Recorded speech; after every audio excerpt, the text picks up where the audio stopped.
जनसंचार और पत्रकारिता महत्वपूर्ण बहुविकल्पीय प्रश्नों उत्तर। ठीक है, तो यहां पर पहला प्रश्न हमारा आ जाएगा कि समाचार पत्र का सबसे महत्वपूर्ण पृष्ठ कौन सा कहलाता है। तो समाचार पत्र का जो सबसे महत्वपूर्ण पृष्ठ जो पेज है वो होता है संपादकीय। ध्यान रखेंगे आप, कौन सा होता है, संपादकीय। ठीक है, अगले प्रश्न पे चलते हैं कि निम्नलिखित में एक पत्रिका है, निम्नलिखित में एक पत्रिका है। तो अमर उजाला ये पत्रिका नहीं है, ये पत्र है, और दैनिक जागरण भी ये एक पत्र है, मतलब समाचार पत्र है। तो इसमें पत्रिका कौन सी है, इंडिया टुडे, ये क्या है, पत्रिका है।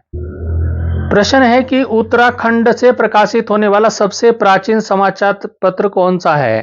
तो वो अल्मोड़ा अखबार है, तो इसका उत्तर हो जाएगा अल्मोड़ा अखबार। तो इसको याद कर लीजिएगा आप। कौन सा संचार माध्यम श्रव्य ऑडियो माध्यम है।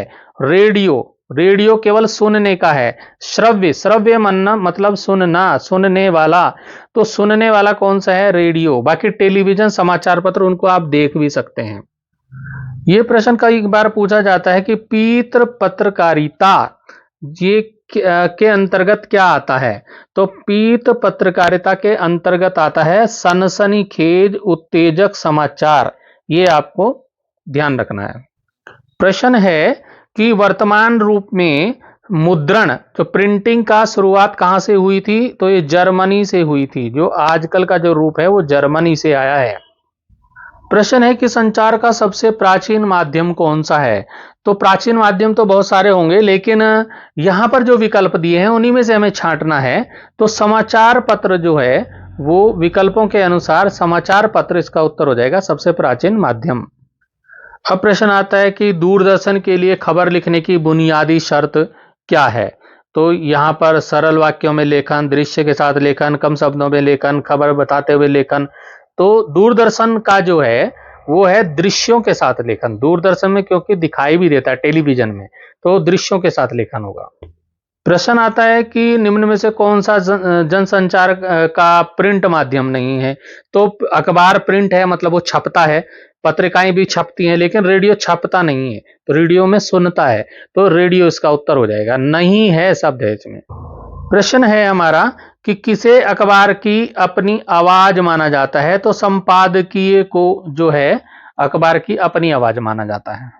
प्रश्न है हमारा कि टीवी पर किसी खबर का घटनास्थल से सीधा प्रसारण क्या कहलाता है, लाइव कहलाता है। ठीक है, लाइव। प्रश्न है जनसंचार का श्रव्य दृश्य ऑडियो विजुअल माध्यम है।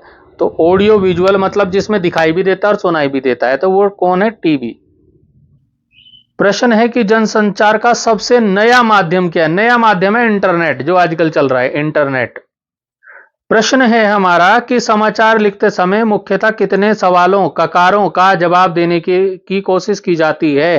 3, 4, 6, तो 6 होगा इसमें, 6 ककार। ठीक है।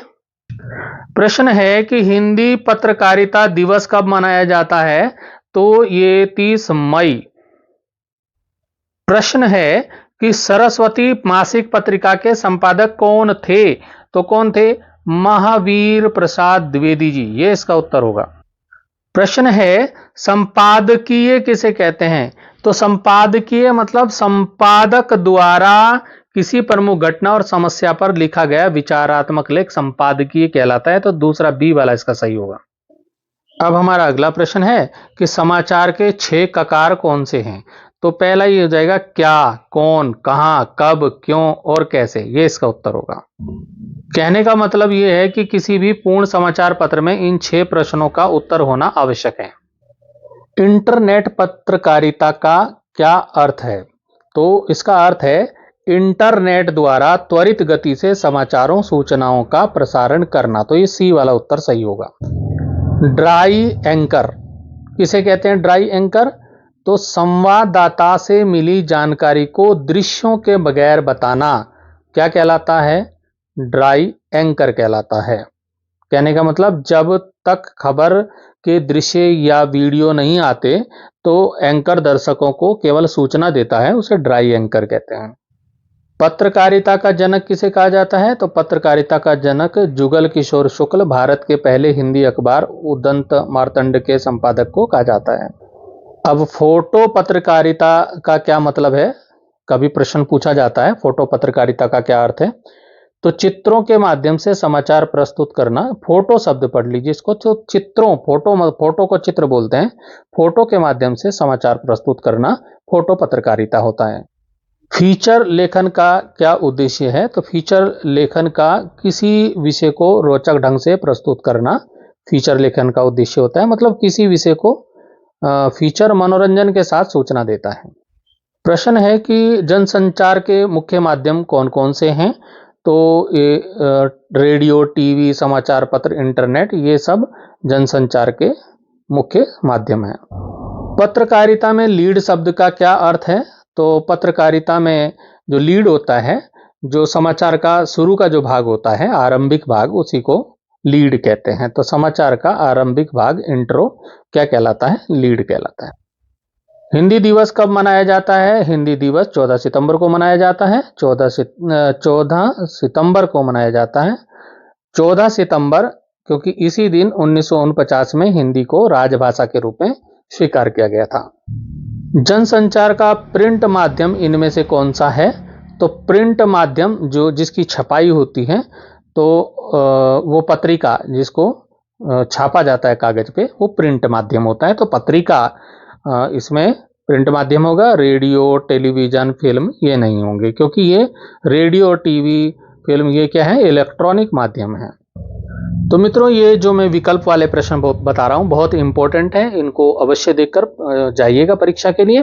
तो वह प्रक्रिया जिसके द्वारा एक संदेश को विभिन्न माध्यमों से एक बड़े जनसमूह तक पहुंचाया जाता है, उसे क्या कहलाते हैं, उसे जनसंचार कहते हैं। और सनसनीखेज और उत्तेजक समाचार किसके अंतर्गत आते हैं, पीत पत्रकारिता मैंने बताया था, पीत येलो जर्नलिज्म इसको बोलते हैं, पीत पत्रकारिता। किसी भी समाचार का घटनास्थल से सीधा प्रसारण लाइव कहलाता है, इसको याद रखिएगा। तो प्यारे बच्चों, कल के पेपर के लिए मेरी ओर से बहुत बहुत शुभकामनाएं।